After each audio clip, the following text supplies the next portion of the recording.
Et aujourd'hui, c'est pas jour de gym, c'était hier. Et hier, c'était vaccin. Aujourd'hui, j'ai mal. Je suis fatiguée, je suis semi-grippée, super contente. Et on y va, c'est la fin de la commune. C'est normalement, sauf si je change d'avis, mais je pense que ça sera la dernière vidéo sur la commune. Je vous en ai presque volé une en mettant une fois mon père au lieu de la commune, mais finalement je mets mon père en commun et c'est rigolo. Et puis c'était comme ça. Parce que c'est donc mon challenge à moi-même que d'avoir fait tous ces dimanches des vidéos sur la commune, sauf que la commune, moi je n'en suis pas spécialiste, toute 19e que je suis. Et il a donc fallu que je lise au fur et à mesure des vidéos, ce que je ne fais pas toujours, et c'est long surtout que cette semaine, je vais parler de 2 livres et de pas mal de choses. Ces 2 livres, ce sont ceux-là. C'est-à-dire L'imaginaire de la commune de Christine Ross et La commune n'est pas morte, les usages politiques du passé de 1871 à nos jours, d'Éric Fournier, La Fabrique, Libertalia. Ça y est, c'est sûr que j'ai ma fiche ORG. Alors, pas mal de choses à en dire. J'ai commencé par lire celui-ci je l'ai lu entre hier et aujourd'hui. Il se lit plus facilement, j'ai trouvé. Étrangement, je l'ai trouvé plus facile à lire au niveau, je sais pas, de la prose et de pas mal de choses. Alors, on est dans des formats faciles, 14 €, 13 €, à moitié prix en prix militant. Illustration de Tardy, donc prix militant, parce que je l'ai acheté au 1er mai, hein, ça faisait partie de cette petite pile que j'ai été m'offrir au stand de Libertalia. Et surtout, là, vous avez une super illustration de Tardy, quoi. Voilà. Donc j'ai fait attention, j'ai pas écrit dedans. En fait, c'est aussi dans les livres avec ce genre d'illustrations qui sont mi-boulot, mi-plaisir, mi-collèque. Et mi-dog, mi-braque, je sais plus ce que c'était dans Boire et Pécuchet. Le chien qui débarque, super scène. Ça, c'est une scène qu'il faudrait que je fasse. C'est tellement drôle. Mais c'est vrai que quand il y a une illustration de Tardy, j'achète plus facilement. On est faible. Bon, et puis La Fabrique, c'est des livres qui sont toujours d'aussi mauvaise qualité en impression à garder. Ils sont très durs à garder. Voilà. Et j'ai dû le commander parce qu'il n'avait plus à la librairie, il a été volé. C'est pas gentil les copains de voler dans les librairies indépendantes. Il y a d'autres librairies, quoi. Je vais peut-être commencer par celui-là, c'est mi-déception, mi-pas mal de choses apprises et je vais m'expliquer. Alors, pourquoi les deux en même temps? Parce que pour cette dernière vidéo, je suppose, il va s'agir pour moi de voir, de réfléchir. Ce que je voulais, c'était faire une espèce de bilan de la commune, d'un bilan, on va dire, mémoriel, et de réfléchir à cette question de la commune entre histoire et mémoire, si on le dit de façon un peu pompeuse, un peu universitaire, si on est dans des... Ouais, on est quand même dans des stilèmes, des clichés, en fait, entre l'histoire et la mémoire, l'histoire un peu officielle, la mémoire comme histoire vécue, remémorée, etc. Et pour ça, je trouve que la notion donc d'usage politique du passé est intéressante. Et en fait, bon, j'ai d'autres livres en attente sur ces questions-là. Mais je ne suis pas encore complètement satisfaite de ce que je cherchais, à savoir, c'est quoi la commune aujourd'hui? Alors j'aurais pu lire le livre de Ludivine de Montigny, où elle écrit des lettres aux gens de la commune. Je dois avouer que c'est un projet d'écriture, donc je n'ai pas lu le livre. C'est un projet d'écriture que je ne comprends pas. J'écris des lettres à des gens qui sont morts, je comprends pas. Je comprends pas. Donc, bon voilà, j'ai eu quand même pas mal de dépenses ces temps-ci, je n'ai pas été ajouter celle-là. Et j'avais quand même cette envie d'aller chercher aussi avec les documents eux-mêmes, donc les anthologies ont été super pour ça. Vallès, Louise Michel, Victorine, j'ai toujours envie de dire Brochant, mais pas c'est une station de métro, Victorine Brochet. Un peu de... Avec, de toute façon, tiens, je dis juste là, Brochet, mais avec de toute façon cette question qui reste à savoir de...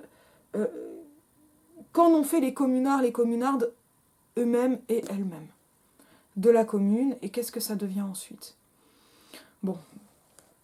Une chose m'a beaucoup marqué, c'était... alors une chose qui m'a marqué d'abord chez les féministes, déjà saint-simoniennes, et ensuite, et j'y reviendrai parce que c'est de toute façon un truc qui est central pour moi et qui devient un objet de recherche, donc je travaille. C'est cette question des références historiques. À quoi fait-on référence?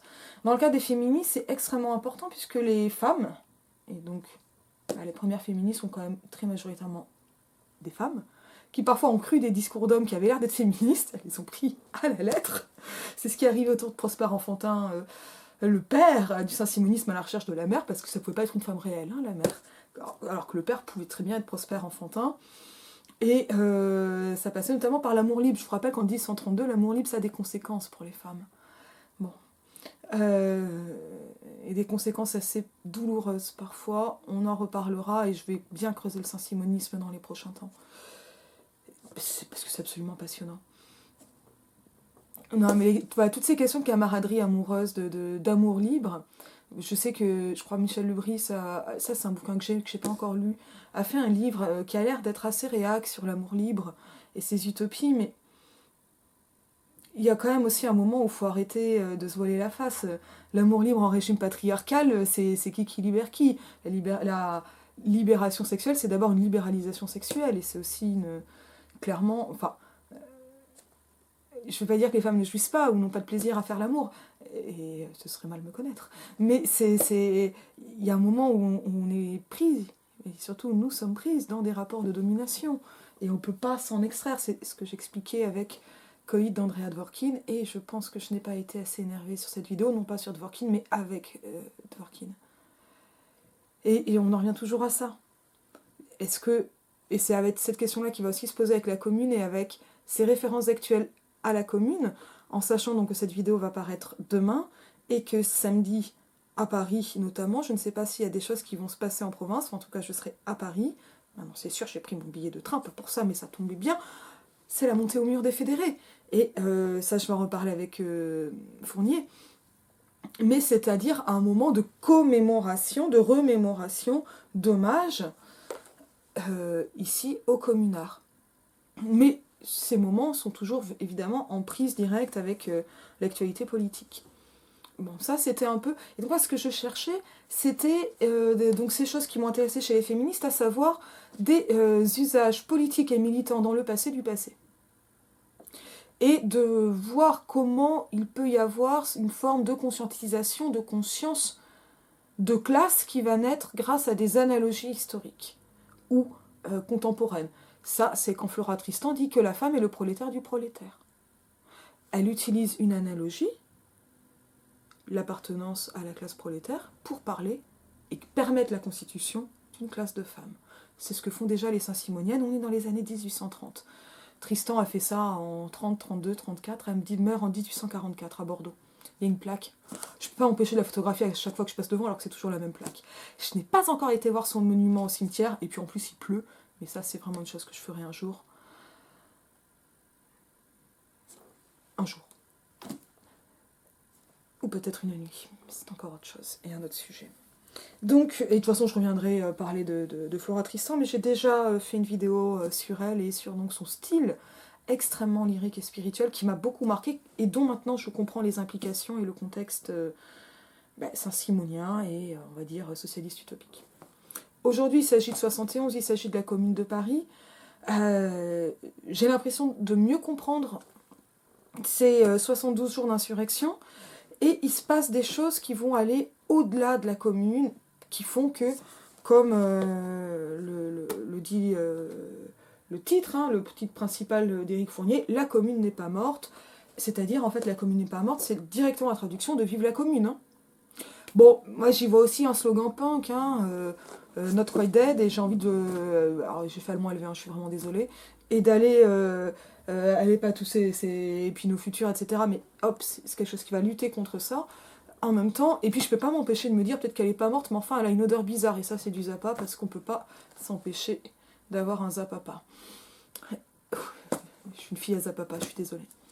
Donc il y a ce truc comme ça qui me plaît, mais que je vois depuis quelques années sur les murs de Paris, sur le compte Twitter de Mathilde Larère, donc qui en ce moment parle beaucoup de la commune. Je vous ai déjà mis en lien le compte La Commune au jour le jour. C'est un peu différent, parce que ça permet d'avoir vraiment un décompte, mais Mathilde Larère partage beaucoup et s'intéresse énormément aux graffitis et aux slogans qu'on peut trouver sur les murs.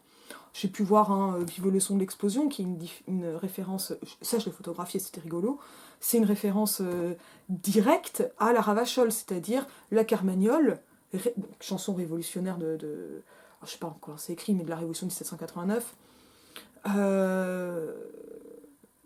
Vive le son du canon, mais Vive le son de l'explosion, c'est dans la Ravachol, en hommage à Ravachol, c'est-à-dire à la propagande par le fait anarchiste. Là, on est vraiment fin 19e. Et puis, il y avait bien un dessin presque de cartoon, de bombes. C'était...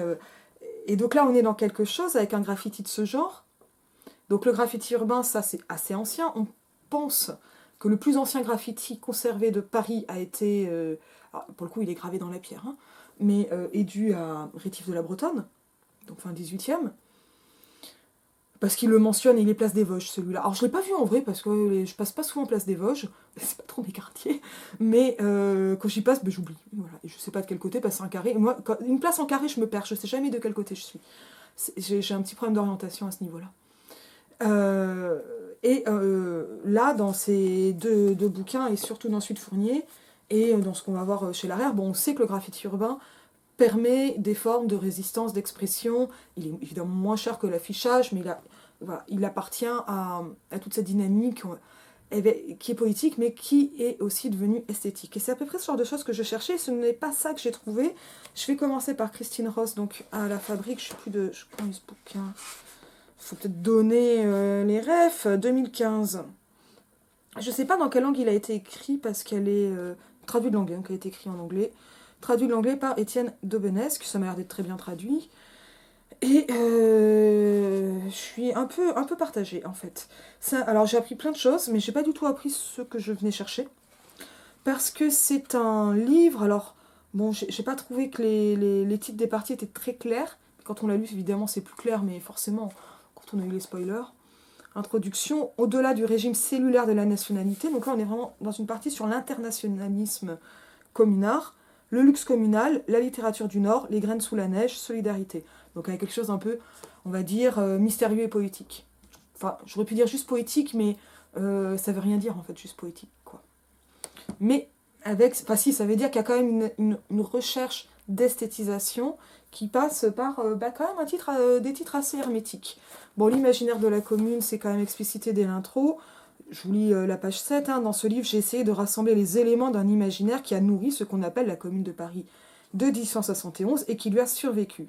Un imaginaire auquel les communards et moi avons donné le nom de luxe communal. Alors ça, c'est super intéressant. Ça a été enrichi depuis, mais honnêtement, elle s'appuie sur la commune, mais elle parle beaucoup plus de l'après-commune. Et d'une forme de survivance de la commune que j'ai trouvée extrêmement sélective. Et je vous l'explique tout de suite. Alors, donc cette première partie, au-delà du régime cellulaire de la nationalité, parle bien de l'internationalisme de la commune. Et je vous rappelle que la commune, elle est quand même faite notamment, pas uniquement, et même pas majoritairement, mais par les gens qui ont rejoint la première internationale. La commune met à bas pas mal de choses liées à un nationalisme étroit.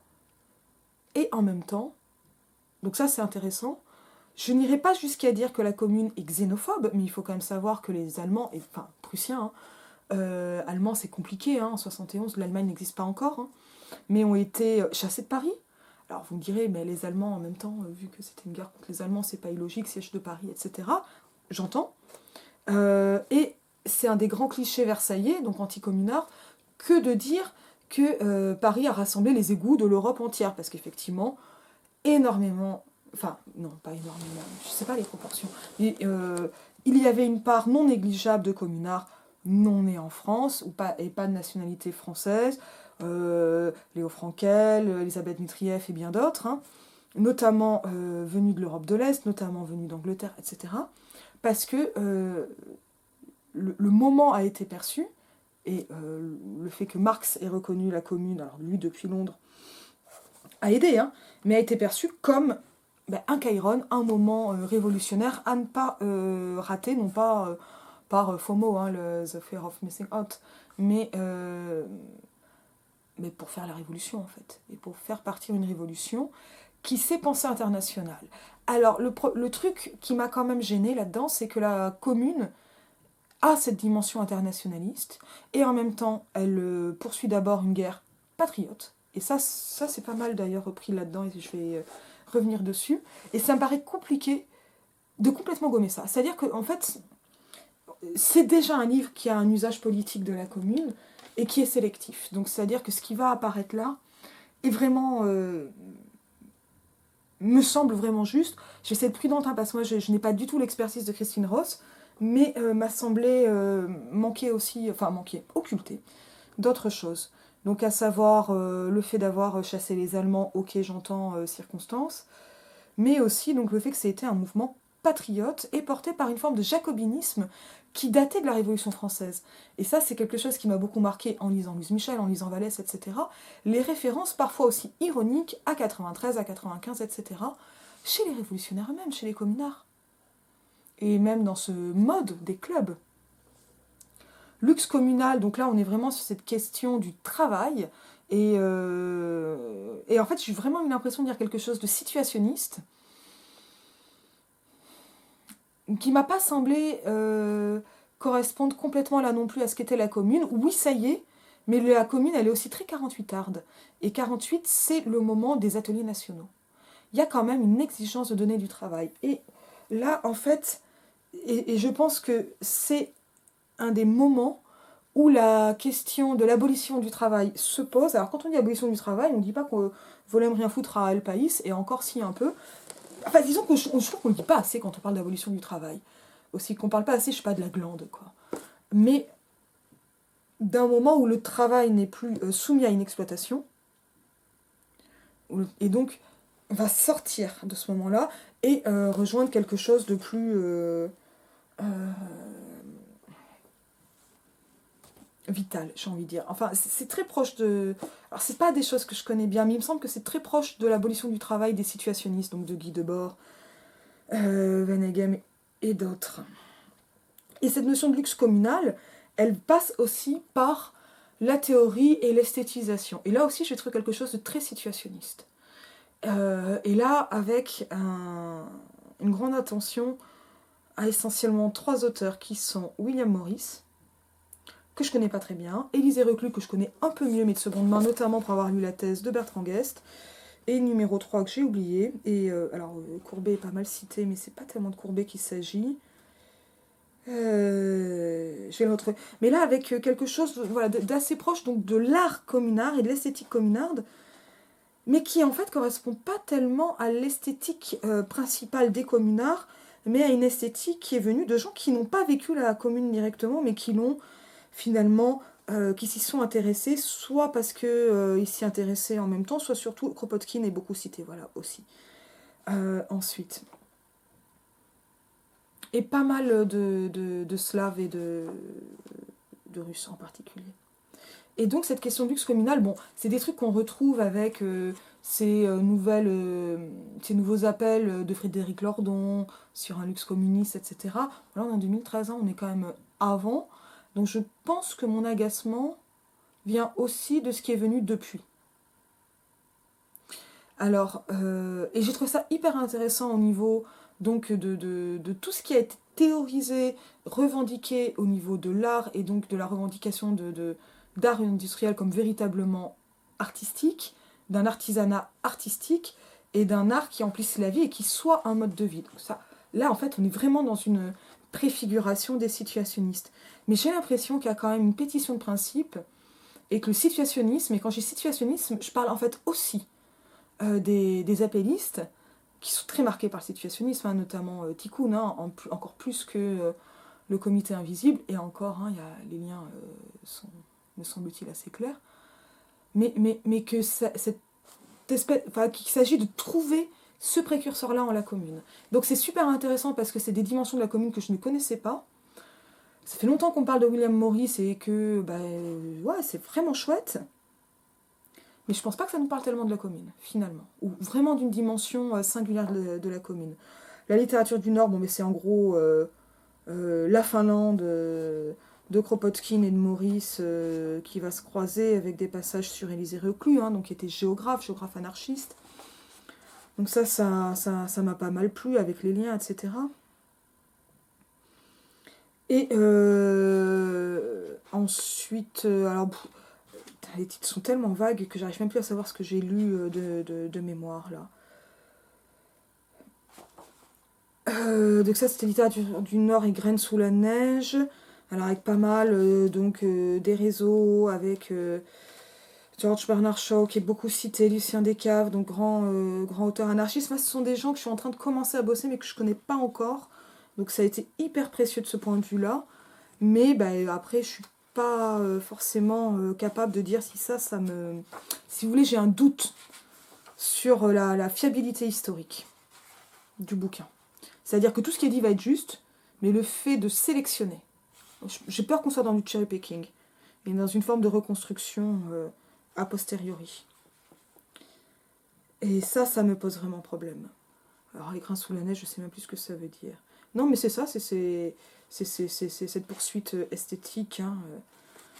Alors esthétique à se prendre dans un sens très large, à comprendre aussi comme beauté de la nature, pas forcément contemplative, enfin, et pour avoir une vie qui ne soit ni le luxe bourgeois qui est mortifère, est présenté comme mortifère, ni la misère. Et qui ne soit pas un entre-deux, mais qui soit une autre façon de vivre, et cela avec des recours assez importants à des formes de communisme primitif. Et là, Marx est pas mal cité, notamment dans son intérêt pour le communisme primitif russe et les obstinats. Alors, ça, c'est des trucs que je connais pas bien, mais que pour le coup, alors là, et en faisant d'autres recherches pour compléter, ça m'a amené à l'anarchiste mystique, messianique Langbauer, qui est super intéressant, très influencé par Luxembourg, et quand même avec une pensée assez propre, et aussi avec une vision, parfois, un recours au passé, qui peut être questionnant. Je vais y revenir. Et solidarité ensuite. Et donc pour penser des formes, non pas exactement communistes, enfin tout ça est quand même assez discuté, mais donc quelles formes politiques sont pensées finalement par ces auteurs-là en particulier et non pas la commune en général. Peut-être qu'il y a tromperie sur le titre, hein. C'est quand même un imaginaire très...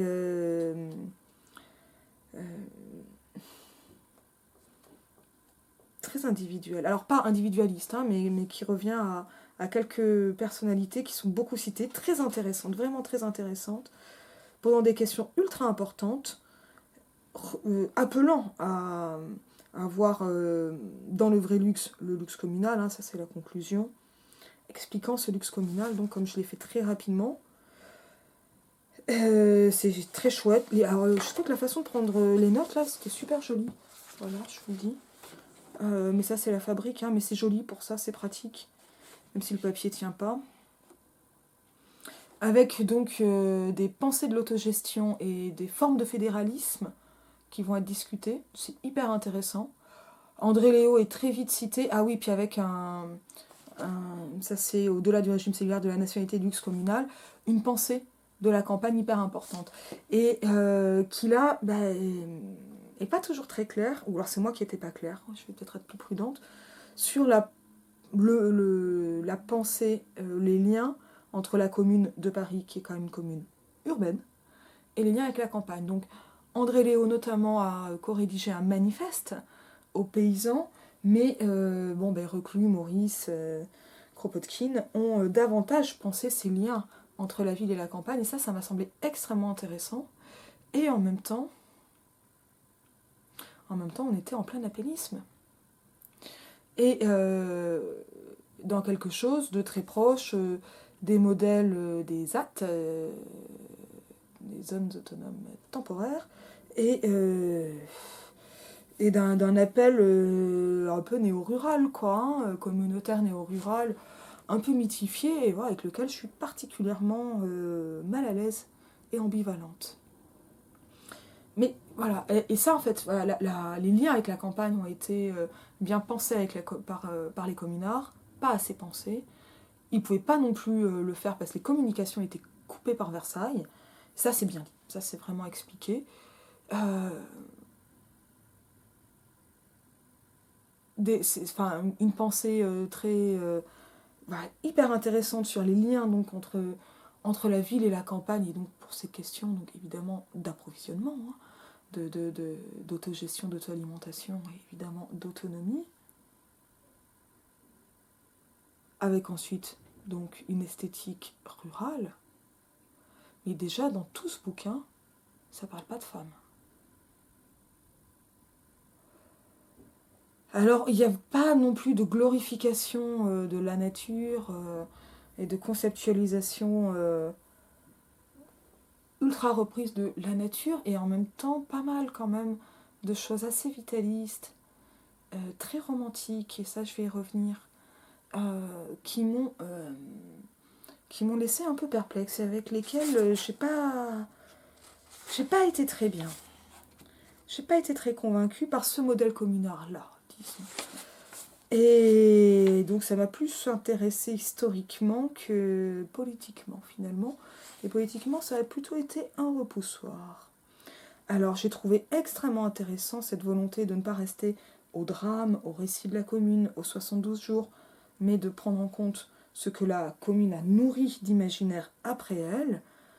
Se pose quand même cette question de savoir s'il s'agit toujours d'un imaginaire de la commune, mais on sait que les compléments du nom sont particulièrement ambivalents, et c'est vraiment cette ambivalence qui nourrit le propos et qui est au cœur de ce bouquin, et qui en même temps me pose problème. Et là, vraiment d'un point de vue scientifique, j'ai du mal à savoir de quoi on cause, en fait, ici, et de quoi il s'agit.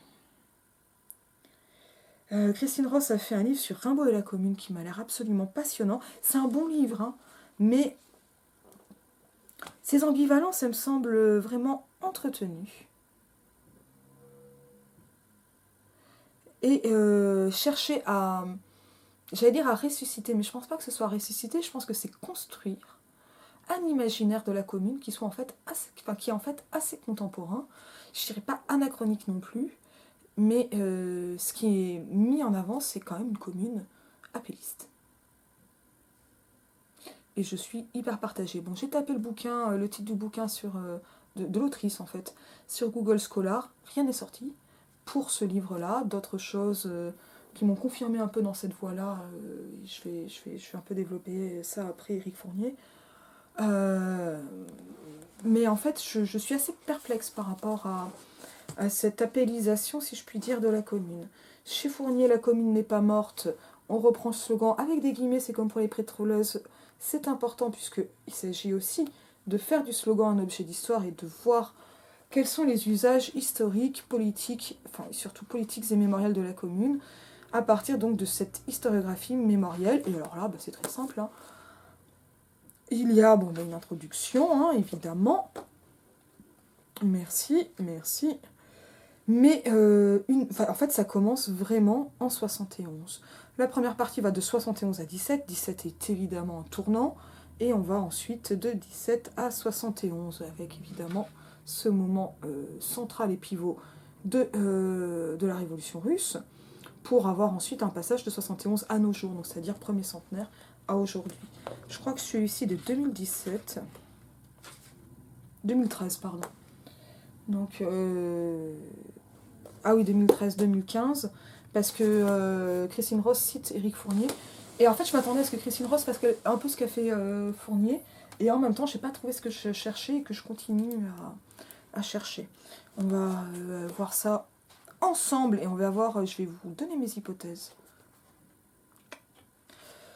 Donc c'est chronologique, hein, là c'est des choses que je connaissais bien en termes de réception historiographique. J'ai pu lire des thèses comme ça sur la réception de Renan post-mortem jusqu'en 23, c'est-à-dire centenaire, etc. Ça, il y a par exemple une thèse de Maurice Gasnier sur ça qui est vraiment bien. Je suis pas sûre que ça ait été publié en volume, c'est vraiment dommage, mais la thèse est conservée au musée de la vie romantique. N'hésitez pas à aller au musée de la vie romantique à prendre rendez-vous pour consulter les archives. Et il y aura bientôt la mienne quand j'aurai le temps de la déposer. Et ça fonctionne très bien. Et j'ai appris plein de choses et ça m'a beaucoup plu. Avec une première question qui vient donc de Jacques Rougerie, pourquoi je lui rajoute une particule, et à laquelle Rougerie répond, enfin une question qui est un peu lancinante et qui est déjà là au moment de Marx, etc. La commune, crépuscule ou aurore, et Rougerie en 64 dit crépuscule et non pas aurore, et pourtant on a envie d'en faire une aurore. Alors là, il y a un truc vraiment où en tant que littéraire, je suis perplexe, parce que en fait, le mot crépuscule, il a le sens très particulier d'aurore du soir, de soleil qui se couche, mais il y a aussi un crépuscule du matin. Donc je dirais que la commune est un crépuscule, et comme ça on garde l'ambivalence, et l'ambivalence m'intéresse. Et j'aime bien l'ambivalence pour l'inconfort qu'elle suscite. De toute façon, j'arrive pas à en sortir. Je suis toujours faite de ces contradictions inconfortables. Et donc voilà, cette question, c'est achèvement du 19e siècle, d'un premier 19e siècle, d'un socialisme utopique très très riche en France, et j'y reviendrai parce que c'est extrêmement passionnant, ou prémisse des révolutions à venir. Évidemment, c'est les deux. Évidemment, et c'est bien ce que j'avais pu voir. Alors, sur le moment communard lui-même, bon, ben, il y a des choses, mais elles vont surtout... De toute façon, les documents, on a des documents d'époque, mais on a surtout des témoignages. Ça, c'était comme dans l'anthologie Écrivains de la Commune. On a les témoignages directs pendant, les témoignages pas trop longtemps après, plus littérarisés, etc. Les histoires, et tout un régime mémorial qui se met en place comme ça dans les années qui suivent. Mais du témoignage direct, c'est compliqué. On en a, et puis évidemment que ces témoignages sont écrits différemment quand on va écrire dans les années 1880, 90, en 1909, comme Victorine Brochet, etc. Et donc, c'est vraiment un livre qui j'ai vraiment beaucoup aimé. Mais il est beaucoup plus simple parce que voilà, il est chronologique, pas à pas, etc. Parce qu'il permet de comprendre quel est l'héritage assez général de la commune, et non pas l'héritage qu'il faut en avoir aujourd'hui, mais l'héritage qui en a déjà été fait à partir de 71. Donc, et cet héritage, il est pris entre une mémoire versaillaise qui deviendra une mémoire néo-versaillaise qui est toujours active. J'aime bien qu'on dise les néo-versaillais comme on dit les néo-féministes. Donc un héritage d'extrême droite, anticommunard, mais il y a aussi un héritage qui se revendique de la commune, et d'une commune qui serait donc patriote et patriotique, et ça on l'a en fait dès Maurras, et ça existe toujours, c'est très compliqué, mais ça existe, et le fait que quelqu'un comme Henri Rochefort soit devenu Dreyfusard explique qu'il y a un héritage communard d'extrême droite, et on a bien eu des communards qui sont passés à l'extrême droite. Et parce que le monde il a changé. En fait, c'est très proche de 68, hein, pour ça, ou même du MLF. Il y a des anciennes du MLF, comme Anne Zelensky, qui signent à Égalité et Réconciliation aujourd'hui. Ça fait partie de ces héritages. Il ne faut pas les nier, par contre, évidemment, ce ne sont pas les miens. Et ça s'explique par donc, ce caractère patriote, revendiqué comme vraie France, véritable racine, et auquel il faudrait apporter quelque chose avec, justement, peut-être, en fait, que ce luxe communal, quand il fait référence au passé, nourrit bien, je crois, et j'en ai peur, cet héritage d'extrême droite. Parce qu'on a plusieurs façons de référer au passé, et c'est pas toujours simple. Je continue. Donc, dès 71 jusqu'aux années 80, alors avec un gros focus sur justement ce qu'on appelle la montée au mur, c'est-à-dire la montée au mur des fédérés. Ce mur des fédérés où, pendant la semaine sanglante, 144 personnes ont été fusillées avec une fosse commune ouverte à leurs pieds, et puis vous imaginez bien qu'elles ont fini dans la fosse commune, qui a été mise en image. D'ailleurs, ça c'est un des points forts de Fournier, c'est les images à la fin. Moi j'aime bien les images. Avec des monuments, donc voilà, hop, le triomphe de l'ordre qui représente justement ce mur. Hop, là on est dans les gravures communardes qui circulaient, qui étaient interdites, censurées. Un autre monument plus consensuel, parce que c'est un monument dit aux victimes des révolutions, qui est fait avec les pierres du mur des fédérés, mais pas au mur des fédérés. Ça n'a pas pris. Les points de ralliement annuels restent au mur des fédérés. Pendant longtemps, il faut se rappeler que la commune, elle a été victime. Les communards ont été victimes, évidemment, d'une répression extrêmement sanglante. On n'est pas à 100 000 morts, on n'est pas à 30 000 morts, on serait en dessous des 10 000, mais d'une façon extrêmement violente. C'est quand même le plus grand carnage de civils européens, on parle de l'Europe, du 19e siècle. Il y en a d'autres. Dans un temps extrêmement court, quelque chose de très marquant. Et finalement, il y a quelque chose un peu bizarre qui s'est passé, et là c'est une hypothèse personnelle, c'est que les esthétisations anticommunardes, donc qui vont outrer, qui vont attaquer, elles sont aussi restées dans ces images de la répression, d'une répression absolument féroce et dégueulasse. Voilà. Alors là, il faut lire La Semaine sanglante de Michel Audin. Je l'ai acheté là aussi sur le stand de Libertalia. Mais je ne sais pas si je continue encore la semaine prochaine, je vous dis, ça dépendra de ma semaine. Mais j'ai une biographie de Limpaudoir qui m'attend et je suis super pressée, ça fait 2 mois que je veux la lire. Et donc, voilà, la commune a d'abord été victime, non pas d'un oubli, mais d'une mise au silence. Et cela, selon le modèle romain, de l'Antiquité romaine, de l'infamie, en fait. C'est-à-dire, c'est un silence, mais quand on en parle, ça n'est que de façon infamante. Donc évidemment que les commémorations ont été interdites.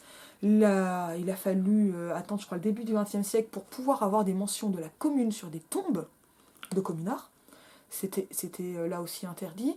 Et il ne pouvait y avoir, en fait, de circulation mémorielle que clandestine ou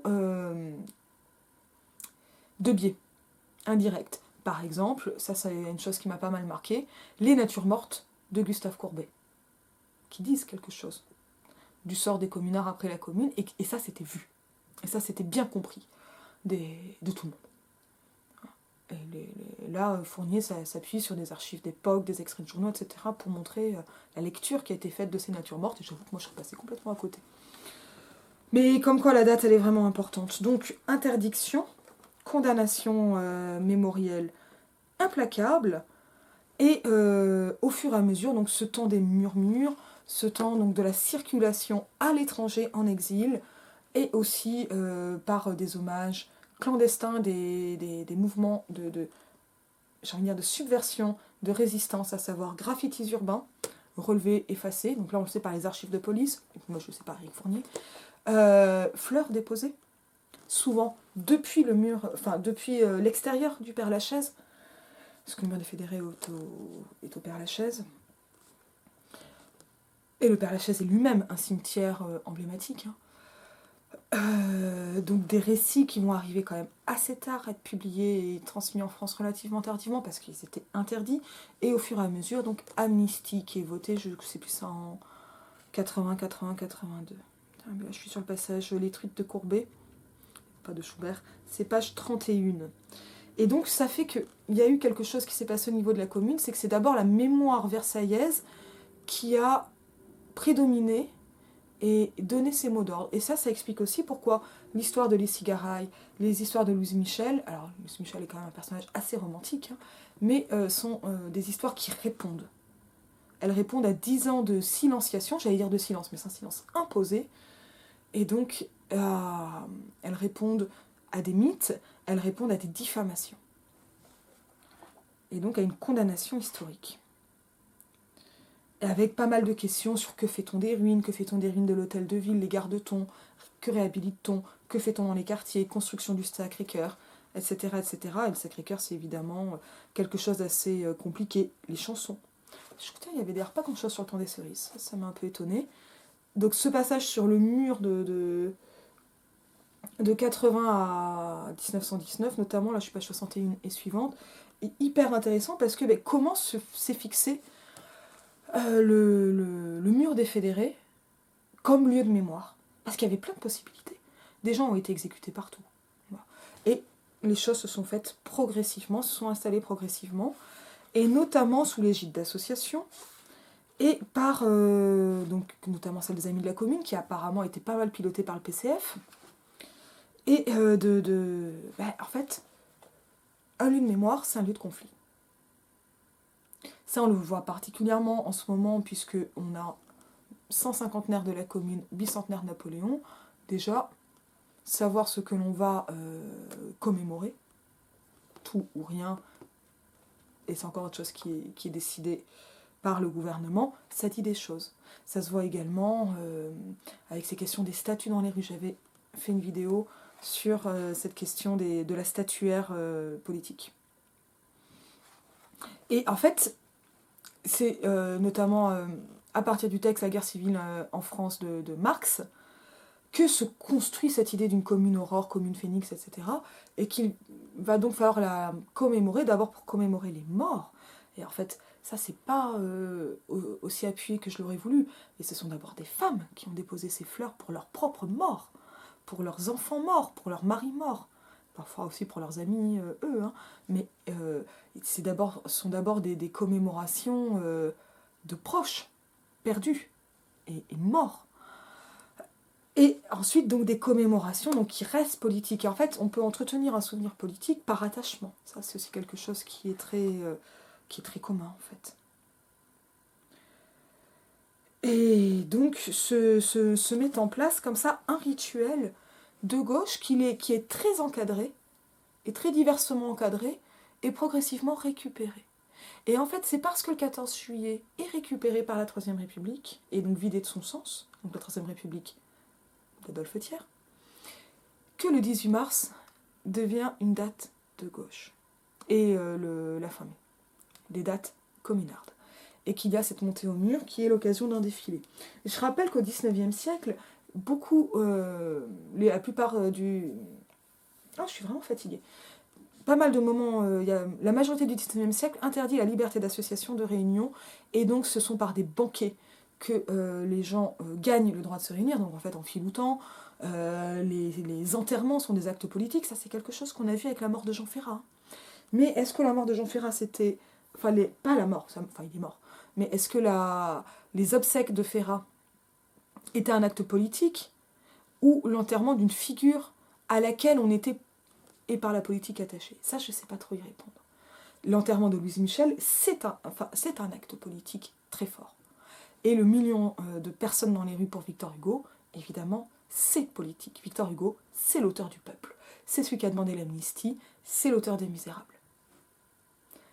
Et il n'y a pas eu de jour férié, justement pour empêcher, et il n'a pas été enterré un dimanche, je vous rappelle, dans le corbillard des pauvres, pour ne pas... que que le cortège déborde trop, parce qu'il y a eu une crainte du pouvoir.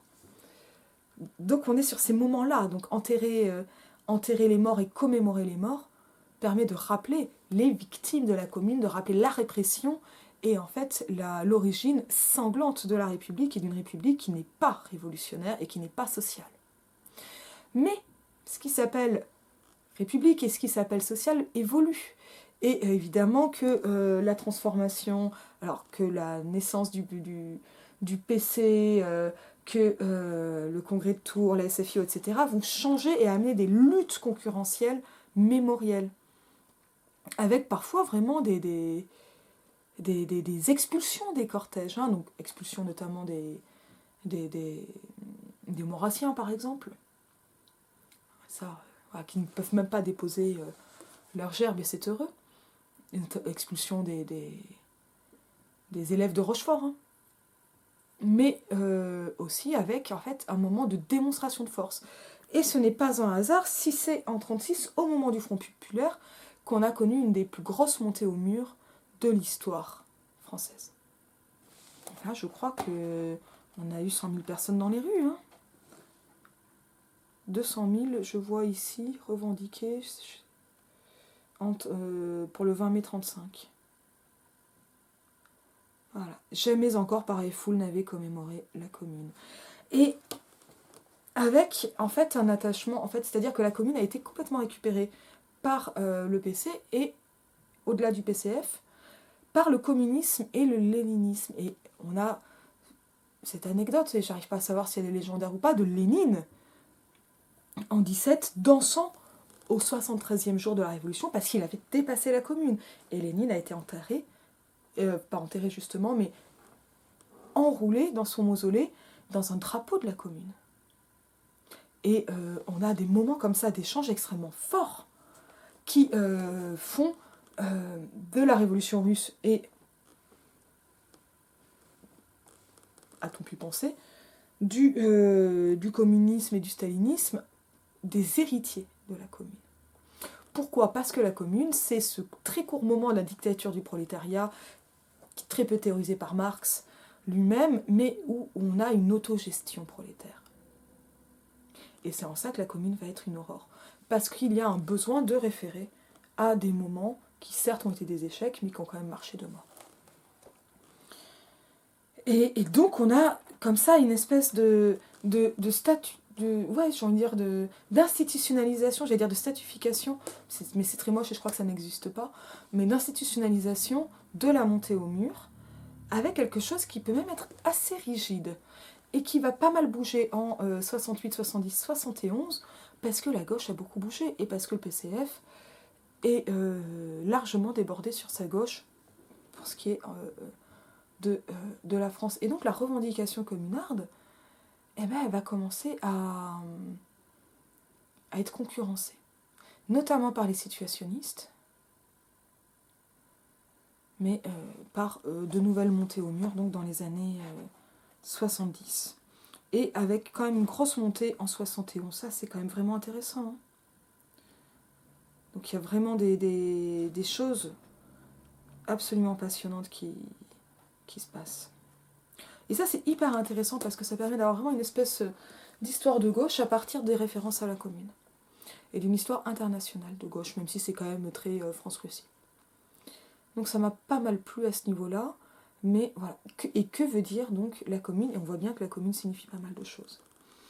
Alors, c'est un livre de 2013. Évidemment que là, on est en 2021 et qu'on arrive aux 150 ans de la commune. Et ça fait plusieurs années que les références à la commune se multiplient. Et finalement, que l'on se prépare à cette 150e... Alors, non, parce qu'il y a des années où il n'y a pas eu de montée au mur, mais à ce 150aire et à cette montée au mur et à ces références. Et où on peut voir Vive la commune n'est pas morte, place de la commune pour rebaptiser la place de la République, etc. apparaître. Et bon, mais il y a des tables communes dans les librairies un peu marquées gauche. Probablement dans les autres, mais je ne vais pas les voir. Il y en avait chez Mola, qui est marqué capitaliste, mais une grande librairie. Et ça, c'est des choses qui m'interpellent beaucoup. Et là, je pense qu'il faudrait des livres plus récents ou des livres à venir, parce que en ce moment, on a une nouvelle théorisation des communs, bon, une grosse réflexion sur la fétichisation de la marchandise et sur la valeur. Là, j'y pipe strictement rien, ça viendra. Mais sur les notions donc, de commun et avec cette référence quand même à la commune, mais je trouve dans des cercles assez différents, ou dans des courants politiques assez différents. Parce que le commun a l'air quand même souvent de désigner le service public, alors que c'est pas exactement la même chose. Des modes de vie, on va dire, plus ou moins fédéralistes, mais c'est encore compliqué. Des modèles plus ZAD, et là, on a vraiment un modèle appelliste et pas seulement. Et pas seulement parce qu'évidemment que la ZAD ne se résume pas aux appellistes. Donc, mais avec quelque chose qui, moi, me frappe du côté de son esthétisation. Bon, parce que je suis littéraire. Hein.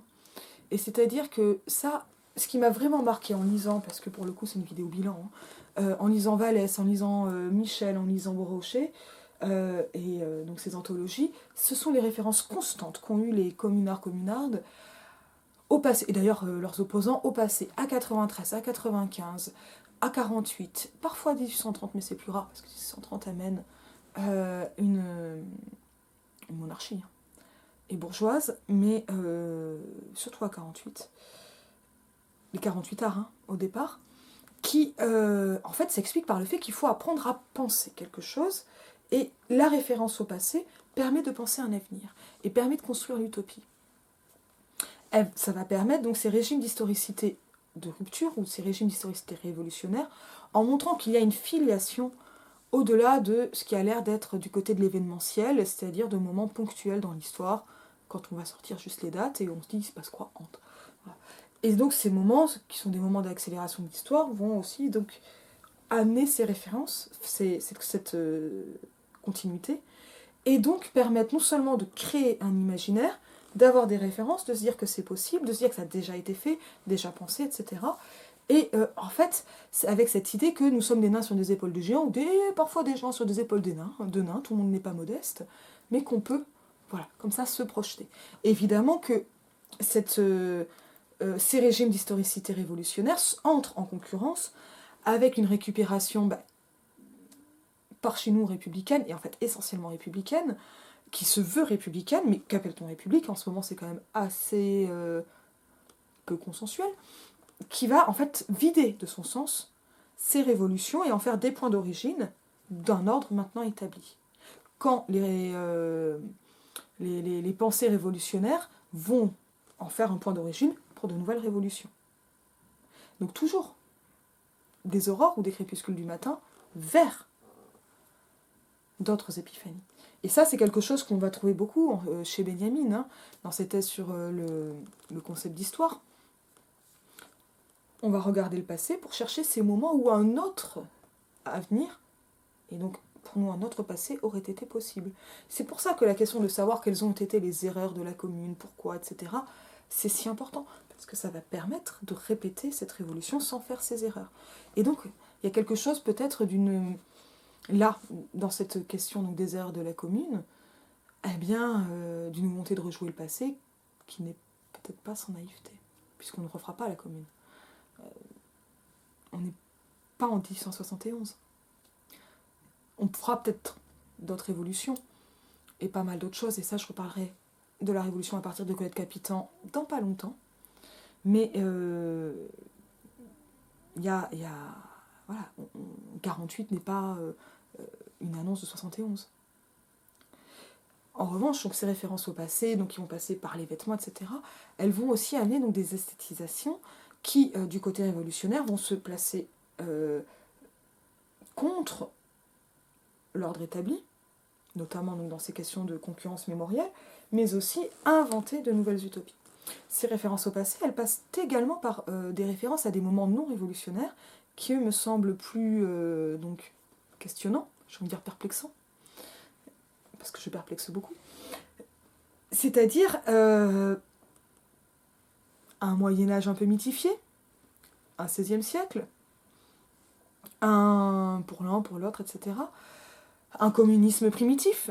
Mais quand on parle d'un communisme primitif, on a une forme de pétition de principe qui veut voir un communisme non théorisé.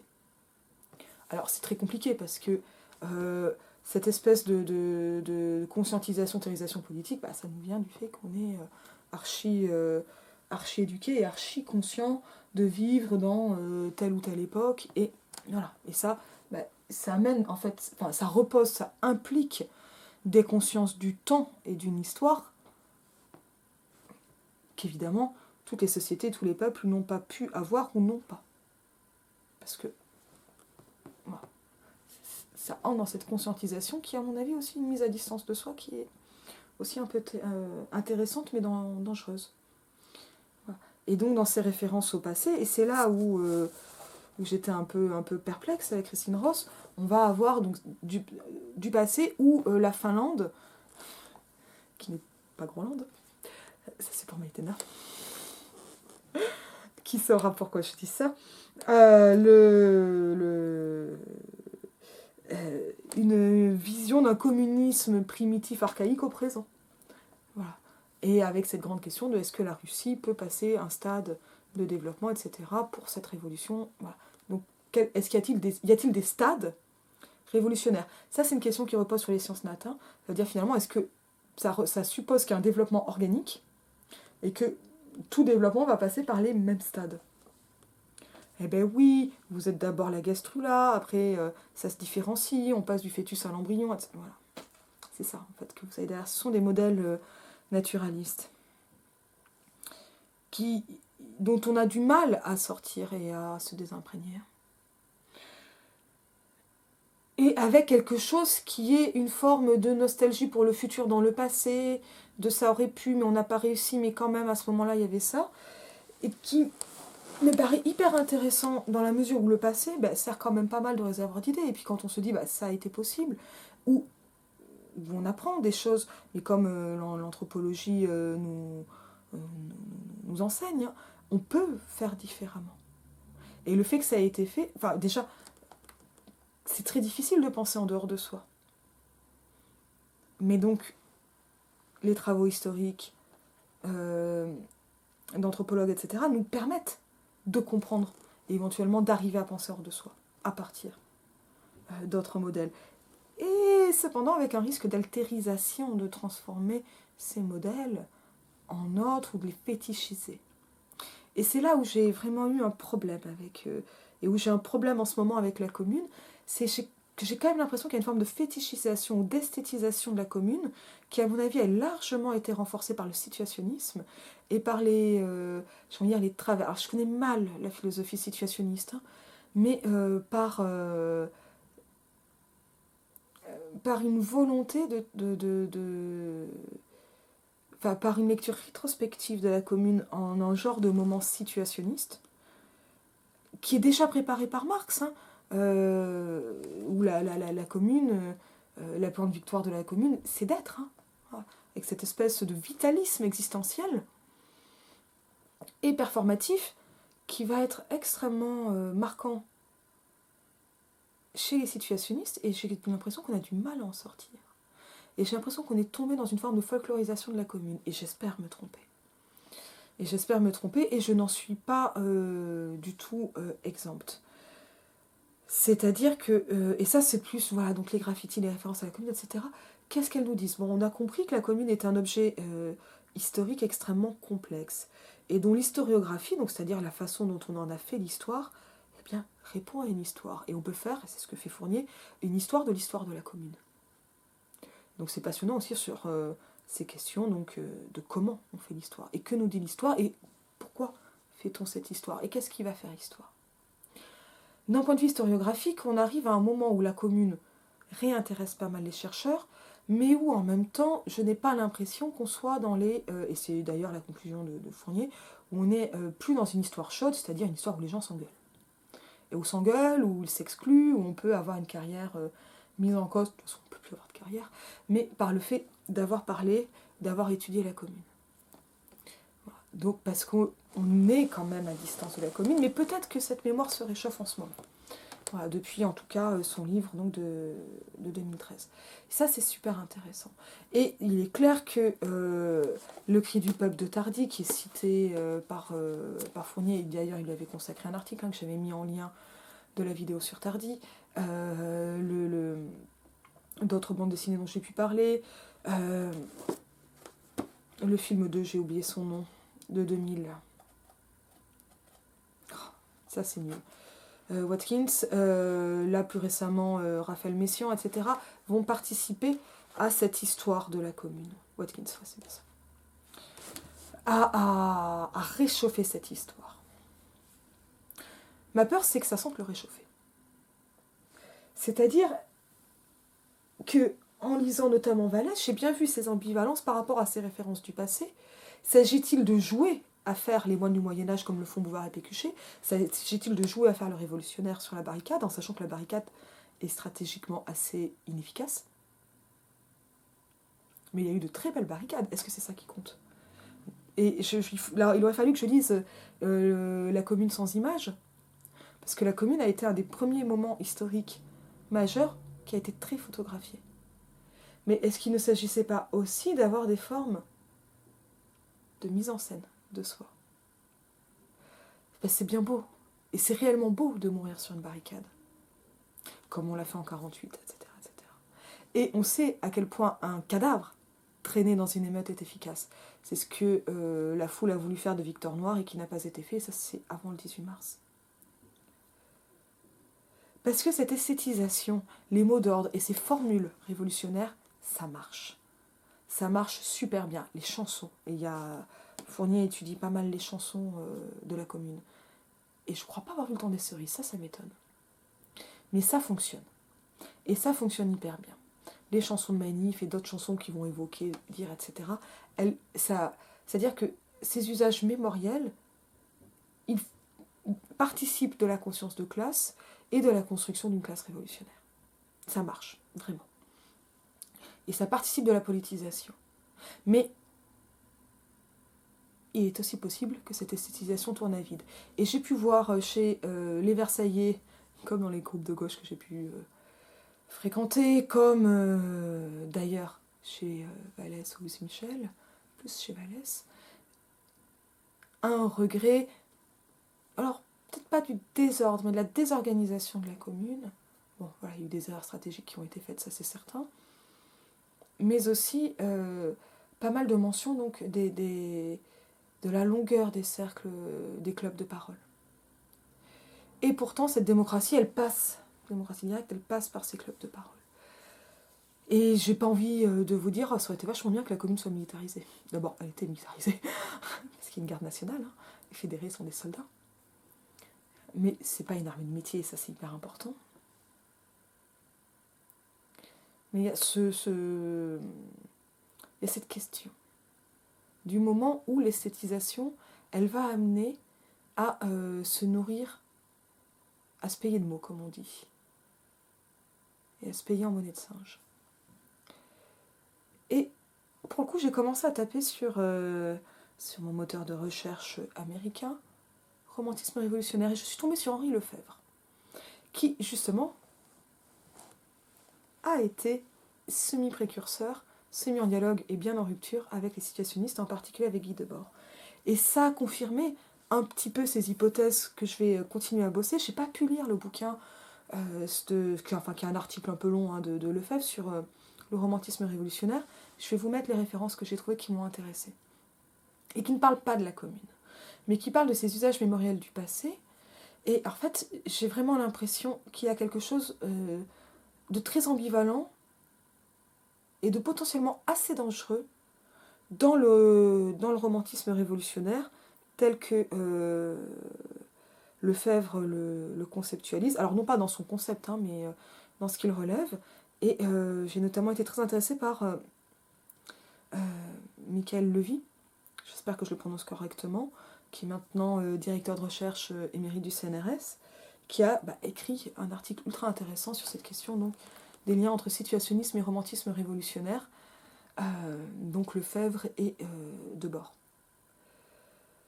Parce que l'impression que j'en ai, et là d'où je pars, et je vais continuer. Donc on est sur un postulat très hypothétique, c'est que le situationnisme, en voulant faire de tout le quotidien, et ça vient aussi de Lefebvre, et ça vient d'où, etc., en transformant la vie en art, j'ai quand même, et en refusant le spectacle des relations, j'ai l'impression qu'ils ont fini en fait par aller vers une esthétisation vide, et pas dépolitisée, mais en fait même politiquement dangereuse.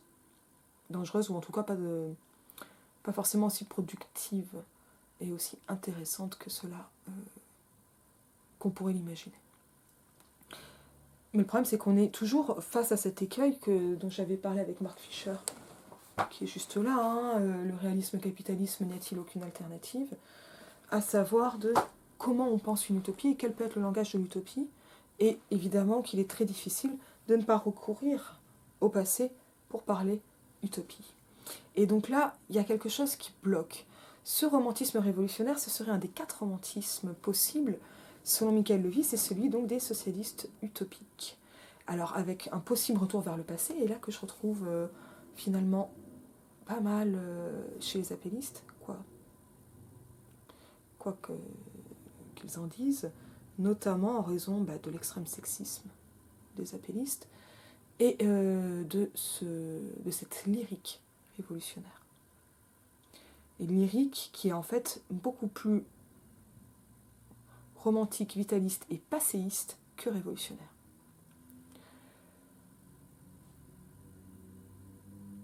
Et ce romantisme révolutionnaire, assez ambivalent, que je comprends mal et que je vais continuer à explorer, il repose notamment donc sur un usage du passé donc, pour construire un avenir. Il est tourné vers l'avenir. Il est pas téléologique,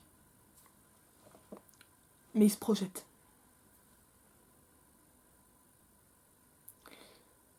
Mais il reste romantique. Et en fait, il y a ainsi, on pourrait dire, des façons très ambivalentes de construire l'utopie entre, si on schématisait, quelque chose qui viendrait des Lumières et qui aurait trait à un certain rationalisme, et ce romantisme, ça c'était pas dans l'article, mais qui renoue avec un certain organicisme.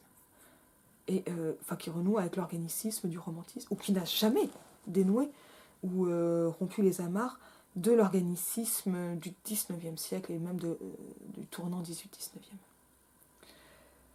Et cet organicisme, il est extrêmement intéressant parce que c'est il a permis de faire naître des consciences de classe.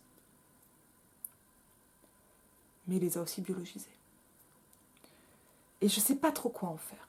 Parce que là, dans ces métaphores, l'aurore, le crépuscule. Donc on va dire climatique, naturel, météorologique. On avait vu beaucoup, j'ai vu beaucoup de vagues d'océans humains, etc. Chez Michel, chez Rochefort, chez d'autres. Et effectivement, une foule, ça ressemble, voilà, esthétiquement.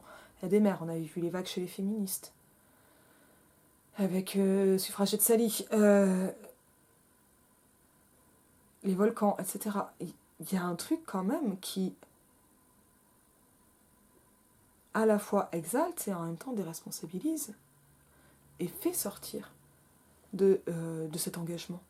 Ou alors, il fait adhérer, mais d'une façon finalement passéiste et pas consciente. Je veux dire, là, on n'est pas chez Brecht. Hein.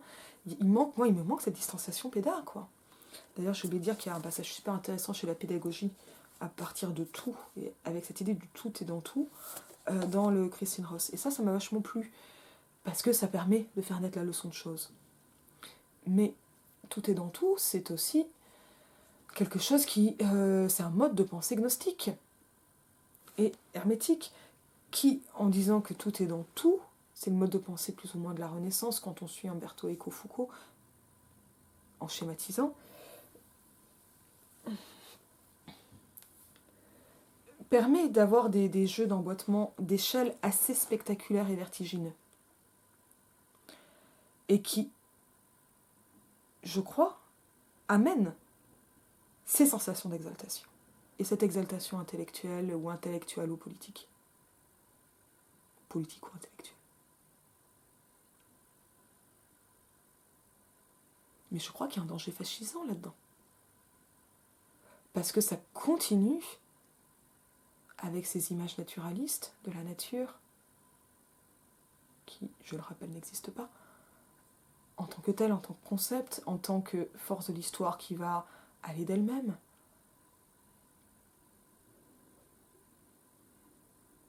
Et il y a quand même quelque chose qui est potentiellement extrêmement sexiste dans ces images. Et je ne crois pas que ce soit un hasard si Guy Debord était d'une misogynie crasse, je vous mets un article en dessous, et si les appellistes sont aussi sexistes. Et là, je dirais que ça manque quand même sérieusement d'humour, quoi, cette affaire. Et c'est là qu'est vraiment l'ambivalence. Comment on a envie de faire la révolution et de faire des blagues en même temps? Pour le moment, je vois que les féministes pour avoir répondu à cette question.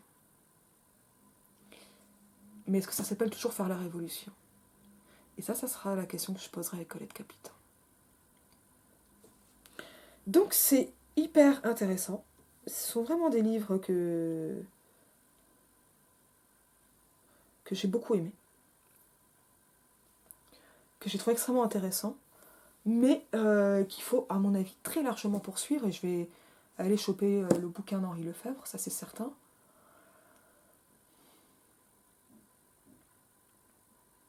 Mais de toute façon, des politiques qui ne prennent pas en compte, au minimum les femmes, ne seront jamais des politiques révolutionnaires de gauche. Je vous rappelle que quand on parle de femmes, il n'y a pas d'hommes de gauche. Christine Delphi, Brigitte Fontaine, etc. Elles resteront toujours des politiques de droite, au moins pour les femmes et les enfants. Quoi qu'on fasse. Et là, moi, je m'y retrouve pas. Je m'y retrouve pas et ça me fait peur, en fait. Si le vitalisme qu'il y a derrière Vive la commune n'est pas morte, avec quelque chose alors qui est d'une reprise ironique, etc., de Le roi est mort, vive le roi, et qui en même temps est, me semble-t-il, ultra nécessaire. Mais ça me questionne quand même. Et je me demande vraiment, je sais pas, où sont les femmes, et voilà, c'est très simple. Hein. Si on n'a pas La commune n'est pas un moment féministe. Ça reste un moment de large participation des femmes. Et les institutrices ont été aussi bien payées, enfin aussi mal je pense, mais autant payées que les instituteurs à ce moment-là. Et ça, c'est un truc qu'il est important de ne pas oublier. Mais je trouve un peu dommage de tomber dans la fresque, en fait, dans la fresque historique, qui nous fait croire qu'on a compris et qu'on est en train de vivre le passé.